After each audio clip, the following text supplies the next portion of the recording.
मित्रों, आपको पुस्तक योग प्रसुप्त की जागृत का उच्च स्तरीय विज्ञान लेखक श्री राम शर्मा आचार्य अपनी आवाज में पढ़कर सुना रहे थे। पृष्ठ 20 पे पिछले वीडियो में पढ़ते पढ़ते आवाज चली गई। उसका कोई कारण था। आप वहां से जहां से आवाज बंद हुई है वहीं से आपको पृष्ठ 20 से पढ़कर सुनाते हैं। पिछले वीडियो के क्रम में ये प्रेरणाएं बौद्धिक आधार पर नहीं, भावना स्तर पर दी जाती हैं और इनको देने के लिए वैसा ही आत्मशक्ति संपन्न व्यक्तित्व चाहिए। यहीं पे आवाज चली गई थी। अब वो यहाँ से मुंह चलता रहता है।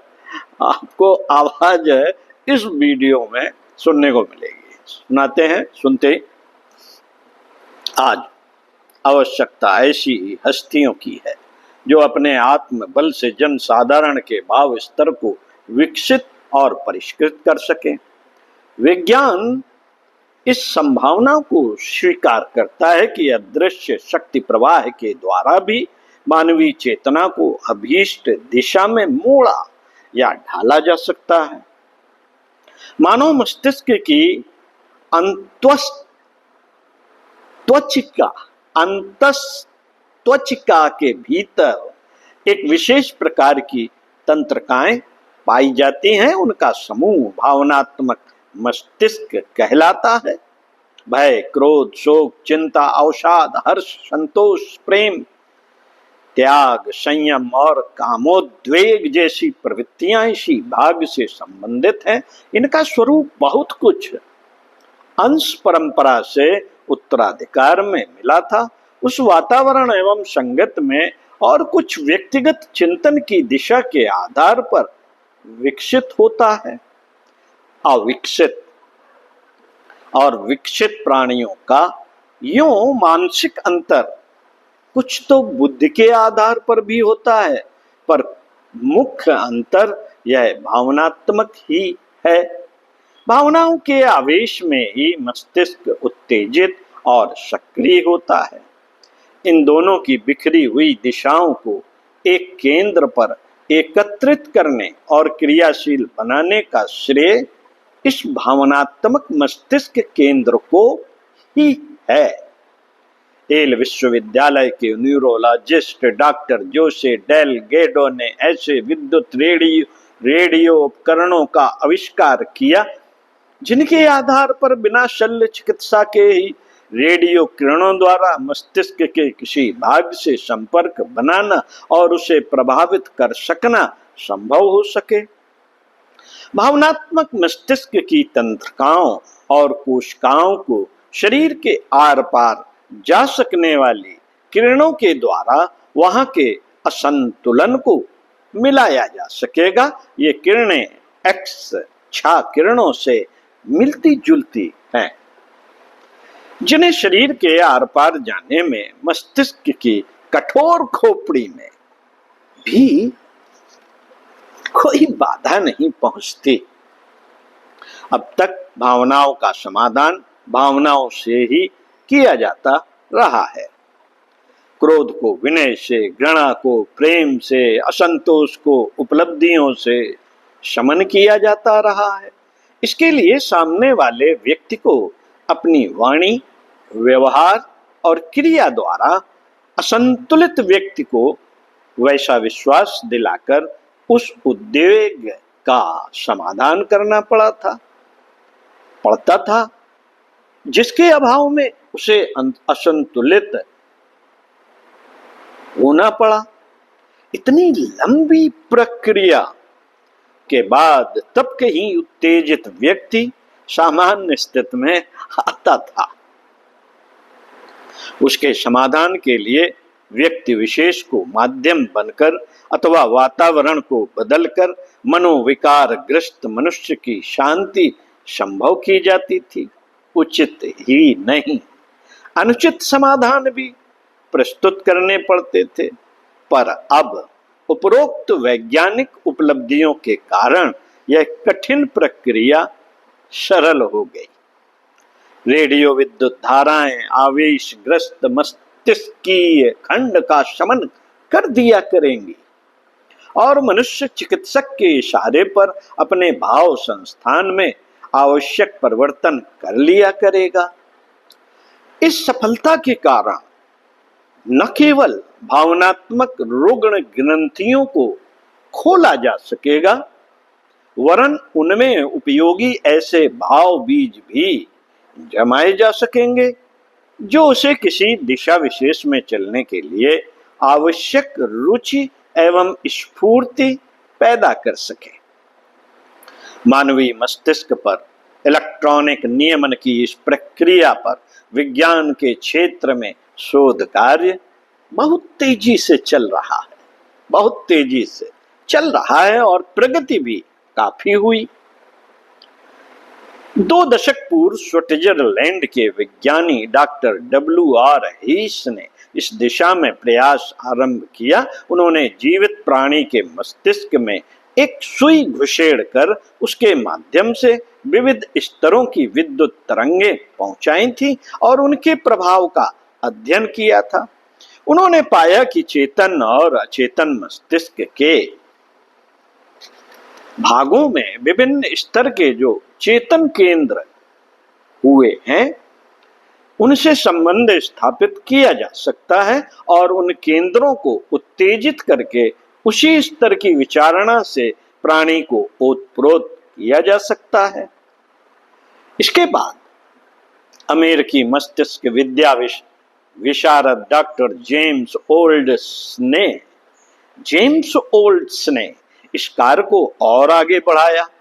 उन्होंने मानवीय मस्तिष्क को हाथ में लिया, जबकि पूर्ववत स्विस विज्ञानी वैसे प्रयोग अन्य प्राणियों पर करते रहे।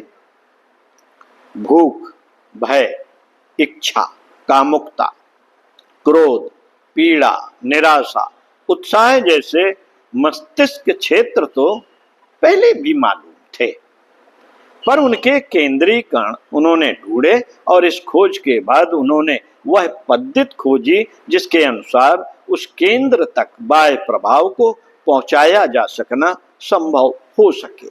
इसमें सबसे बड़ी बाधा खोपड़ी के चारों ओर से जकड़ी हुई कपाल अस्थियों की थी। ये अस्थियां सिर की केवल सर्दी, गर्मी, चोट, आघात आदि से ही रक्षा नहीं करती, वरन बाहरी विद्युत प्रभावों को भी भीतर जाने से रोकती है। विचारों की बिजली अति सूक्ष्म होने से भीतर प्रवेश कर सकती है। एक संकल्पशील व्यक्ति के विचार दूसरे व्यक्ति पर आरोपित करने का सफल प्रयोग तो जर्मनी के डॉक्टर सेक्सर पहले ही कर चुके थे। मैस्मेरिज्म, हिप्नोटिज्म आविष्कारों ने उनमें इसी तथ्य को प्रत्यक्ष किया था, पर यह तो प्रश्न विचार तरंगों का नहीं, विद्युत तरंगों के प्रवेश का था।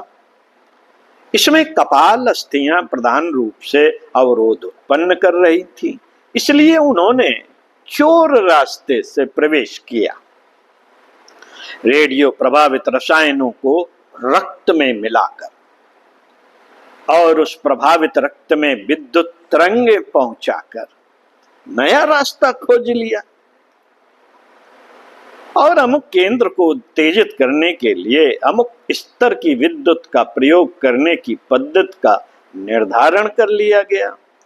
ये प्रयत्न और भी अधिक तेज कर दिए गए हैं और वह सरलता खोजी जा रही है जिसमें जिसे प्रभावित करना हो उसके सहयोग की आवश्यकता न रहे। अभी तो यह कार्य तभी हो सकता है जब व्यक्ति पर लौह पट्ट बंधवाने और औषधालय सेवन के लिए सहायता हो। बांधकर बलात्कार पूर्वक तो यह किया नहीं जा सकता यदि व्यक्ति अपने ऊपर इस प्रकार का प्रभाव डलवाने के लिए सहमत न हो। तब तो सारी योजना ही निरस्त हो जाएगी। अस्तु, शोध के चरण इस दिशा में चल रहे हैं कि मनुष्य को पता भी ना चले और परोक्ष रूप से उसे बौद्धिक पराधीनता को पास से मजबूती से जकड़ा जा सके। प्रकृति की शक्तियों को वशवर्ती करने में बहुत बड़ी मात्रा में सफलता प्राप्त कर लेने के बाद अब चेतना की स्वतंत्रता को विज्ञान की मुट्ठी में कैद करने के लिए अन्वेषण गतिविधियां तीव्र कर दी गई हैं और विज्ञान क्षेत्र में समुन्नत देश गुपचुप इस दौड़ में परस्पर बाजी मारने के लिए खुले हुए हैं। अंतरिक्ष पर नियंत्रण करने से भी बढ़कर यह आविष्कार होगा। अंतरिक्ष में नियंत्रण करने से भी बढ़कर यह आविष्कार होगा।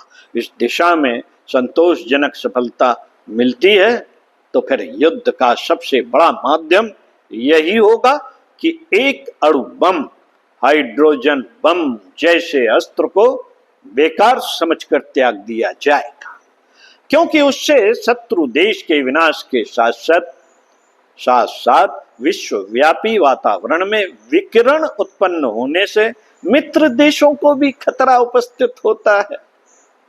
फिर उसमें कई तरह के खतरे और झंझट भी है।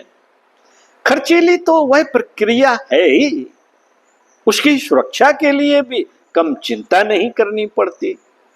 प्रगति इस चरण में पहुंची है।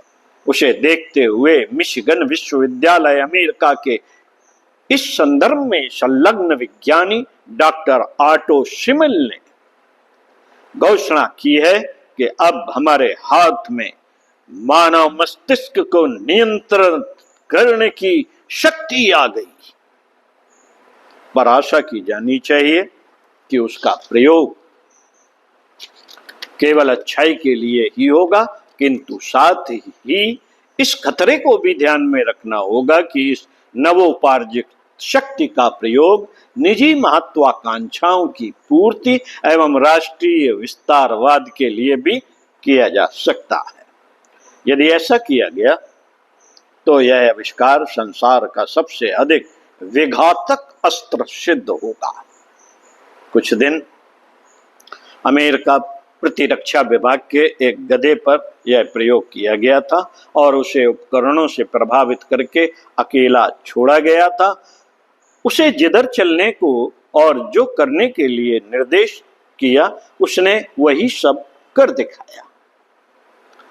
इस अन्वेषण के आधार पर कई उपयोगी चमत्कार अमेरिका के मायो क्लिनिक ने, कनाडा के मॉन्ट्रियल न्यूरोलॉजिकल इंस्टीट्यूट ने तथा नॉर्वे के गुस्टाड मेंटल हॉस्पिटल ने दिखाए हैं। रोगी को खुशी खुशी बिना डरे ऑपरेशन करा लेने के लिए इस आधार पर तैयार करने में आश्चर्यजनक सफलता पाई गई। एक प्रयोग में तो एक 18 वर्ष से अंधी चली आई महिला को उसका मस्तिष्क की दृष्टि संस्थान उत्तेजित करके देख सकने की शक्ति प्रदान कर दी।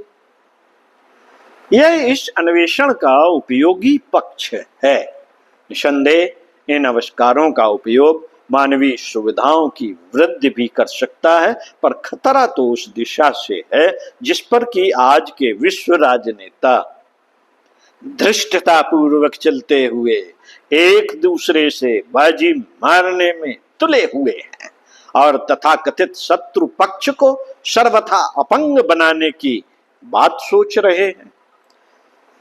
अवांछनीय दृष्टिकोण लेकर किया हुआ इस आविष्कार का उपयोग किसी भी अधिनायकवादी के हाथ में चक्रवर्ती विजय सौंप सकता है। इस क्षेत्र में प्रगति संपन्न देश अपने विरोधी या असहयोगियों की जनता तथा सैन्य शक्ति में निराशा, भीरुता एवं भयाक्रांत मन स्थित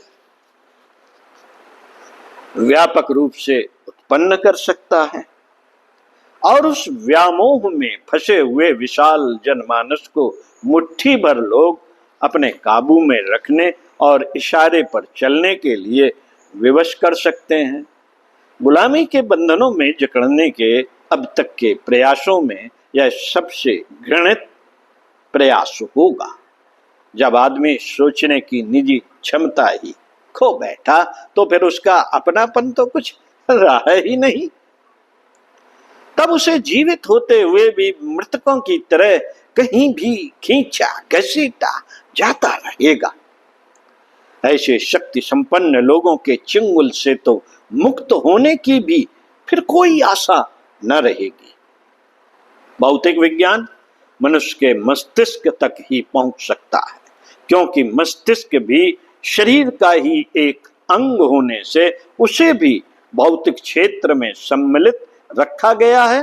मन को छठी व 11वीं इंद्री ही माना गया। वैज्ञानिक उपकरणों द्वारा मस्तिष्कों को प्रभावित करने की विधि लगभग खोज निकाली गई है और वह निकट भविष्य में सामने भी आ रही है। इसका भला बुरा प्रभाव जल्द ही देखने को मिल जाएगा, पर भाव क्षेत्र फिर भी सूना ही पड़ा रहेगा। वह भौतिक विज्ञान की परिधि से बाहर है, क्योंकि अंतरात्मा विशुद्ध चेतना का अंश है। उसे प्रभावित, परिणित और परिष्कृत करने में केवल आत्मसत्ताएं ही समर्थ हो सकती हैं। आज आत्मसत्ता की दुर्बलता के कारण भौतिकवादी असुर सत्ता संसार की समस्त संपदाओं पर हावी होती जा रही है। मस्तिष्क की स्वतंत्र चिंतन शैली पर भी उसका दांत गड़ा हुआ है, और आश्चर्य नहीं कि वह भी उसकी पकड़ में आ जाए। ऐसी विषम घड़ियों में इस बात की आवश्यकता और भी अधिक बढ़ जाती है कि आत्मसत्ता का पक्ष इतना प्रबल हो कि उसके द्वारा संसार की भाव चेतना को उत्कृष्टता की दिशा में अग्रसर किया जा सके। ऐसा हो सका तो भौतिक विज्ञान और उसकी समस्त उपलब्धियों को विश्व कल्याण में नियोजित किया जा सकेगा। यदि ऐसा ना हो सका तो भौतिक विज्ञान के बढ़ते हुए चरण मनुष्य को एक मशीन मात्र बनाकर छोड़ेंगे और कुछ सत्ताधारियों की कठपुतली बनकर समस्त मनुष्य समाज को सबसे बुरी पराधीनता, मस्तिष्क की गुलामी के निबिड़ बंधनों में बांधकर दयनीय स्थिति में जीना पड़ेगा। ऐसे विषम समय में आत्मविज्ञान पक्ष को अधिक समर्थ और अधिक सक्रिय होने की आवश्यकता है। सुषुप्त प्रसुप्त व्यक्तित्व को जागृत समग्र बनाने की यही विधा निरापद सर्वोपयोगी है। तो साथियों, चिंतन मनन का विषय है विज्ञान कितना कुछ आगे बढ़ रहा है, ये धीरे धीरे समझ में आएगा, लेकिन अंकुश तो एक परम सत्ता लगाए ही रखती है।